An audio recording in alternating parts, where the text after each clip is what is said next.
और इस वक्त की एक बड़ी खबर, छात्रों पर लाठीचार्ज पर सुप्रीम कोर्ट में सुनवाई। एक बड़ी खबर, किसी छात्र पर कार्रवाई नहीं होगी, सुप्रीम कोर्ट की तरफ से कहा गया। कल भी टिप्पणी की गई थी छात्रों के प्रदर्शन को लेकर, आज कहा गया हिरासत में लिए गए छात्र छोड़े जाएं। ये बड़ी जानकारी है। सुप्रीम कोर्ट की तरफ से कहा गया सभी मामलों की एक साथ सुनवाई होगी।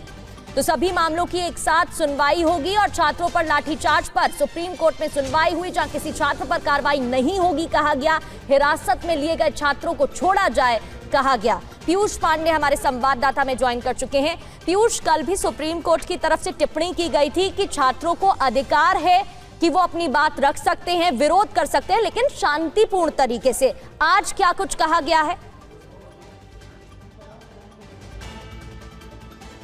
बिल्कुल प्रगति, देखिए आज जो सभी याचिकाएं देश भर से दाखिल हुई थी सुप्रीम कोर्ट में, सीजेआई की बेंच ने उस पर सुनवाई की और अभी आदेश लिखाया जा रहा है। ये आदेश का पार्ट है जिसमें साफ तौर पर कहा गया है, चाहे राज्य हो और चाहे एनसीटी दिल्ली हो और या फिर कोई अन्य स्थान जहां पर छात्रों को गिरफ्तार किया गया है या फिर हिरासत में लिया गया है, अगर उनकी कोई आपराधिक पृष्ठभूमि नहीं है तो ऐसी स्थिति में उन्हें छोड़ा जाए। सुप्रीम कोर्ट ने ये आदेश जारी कर दिया है। हालांकि इससे पहले एसजी जो सॉलिसिटर जनरल हैं तुषार मेहता, उनकी तरफ से ये आश्वस्त किया गया कि दिल्ली में किसी छात्र को गिरफ्तार नहीं किया गया।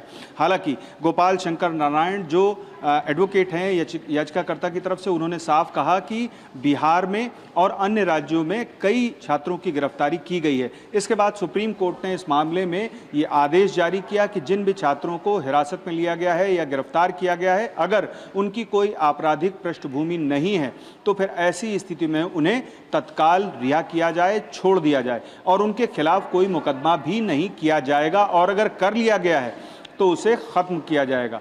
ये सीधे तौर पर सुप्रीम कोर्ट ने अपने आदेश में दर्ज कर लिया है। इसके पहले विभिन्न याचिकाकर्ताओं की ओर से सुप्रीम कोर्ट ने इस मामले में सुनवाई की, जिसमें ये गौर किया कि जो पुलिस है उसने जातियां की हैं, पैलेट गन भी चलाई है और इसके अलावा तमाम जो शिकायतें थी उनको भी अपने आदेश में दर्ज कर लिया है। इस मामले में सुप्रीम कोर्ट ने एक एसआईटी गठन की बात भी की है, जो संभवतः सुप्रीम कोर्ट के ही पूर्व सीजेआई के नेतृत्व में गठित की जा सकती है और अभी इस मामले में प्रगति आदेश लिखाया जा रहा है। तो थोड़ी ही देर में ये स्पष्ट हो जाएगा कि इस मामले में जो एसआईटी का गठन किया जा रहा है उसका नेतृत्व कौन करेगा, या फिर सुप्रीम कोर्ट ने सभी जो इस मामले में पक्षकार हैं उनसे नाम मांगे हैं और जो केंद्र सरकार है समेत अन्य राज्यों को इस मामले में नोटिस भी थोड़ी देर में जारी कर दिया जाएगा।